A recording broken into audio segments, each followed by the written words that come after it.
এবার জাতিসংঘে বাংলাদেশকে নিয়ে বাংলাতে অসাধারণ অসম্ভব সুন্দরভাবে একটি ভাষণ দিলেন ডক্টর মোহাম্মদ ইউনূস স্যার। বাংলাদেশকে এত সুন্দরভাবে উপস্থাপন আর কেউ তুলে ধরতে পারেনি বিশ্ব দরবারে, ডক্টর মোহাম্মদ ইউনূস স্যার যেভাবে ধরেছেন।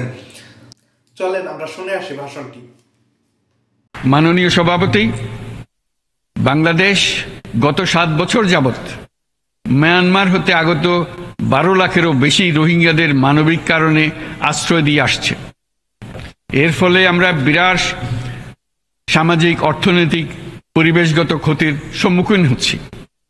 মিয়ানমারের অভ্যন্তরীণ সমস্যা থেকে সৃষ্ট এই সংকট বাংলাদেশ ও আমাদের অঞ্চলের জন্য প্রথাগত ও অপ্রথাগত উভয় ধরনের নিরাপত্তা ঝুঁকির কারণ হয়ে দাঁড়িয়েছে।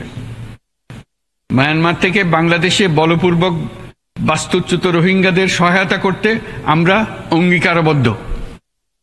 আমরা রোহিঙ্গাদের জন্য মানবিক সহায়তা কার্যক্রম চালু রাখা এবং তাদের টেকসই প্রত্যাবর্তন নিশ্চিত করার উদ্দেশ্যে আন্তর্জাতিক সম্প্রদায়ের পর্যাপ্ত সহায়তা অব্যাহত রাখার আহ্বান জানাচ্ছি। রোহিঙ্গাদের সাথে সংগঠিত হওয়া ব্যাপক ভিত্তিক মানবাধিকার লঙ্ঘনের জন্য আন্তর্জাতিক বিচার আদালত এবং আন্তর্জাতিক অপরাধ আদালতে চলমান বিচার প্রক্রিয়ার মাধ্যমে ন্যায় বিচার নিশ্চিত করাও সমানভাবে গুরুত্বপূর্ণ। রোহিঙ্গারা যাতে নিজ দেশে স্বাধীন এবং মর্যাদাপূর্ণ জীবন যাপন করতে পারে সেই লক্ষ্যে অনুকূল পরিবেশ তৈরিতে জাতিসংঘ অন্যান্য আন্তর্জাতিক প্রতিষ্ঠানের ধারাবাহিক প্রচেষ্টার প্রশংসা দাবিদার।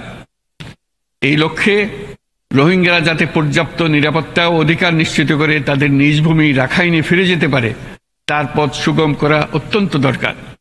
মিয়ানমারে প্রতিনিয়ত পরিবর্তনশীল অবস্থা বিবেচনা রেখে বাংলাদেশ আন্তর্জাতিক সম্প্রদায়ের সাথে একযোগে রোহিঙ্গাদের নিজ দেশে মর্যাদাপূর্ণ টেকসই প্রত্যাবর্তনের জন্য পরিবেশ সৃষ্টিতে কাজ করতে প্রস্তুত।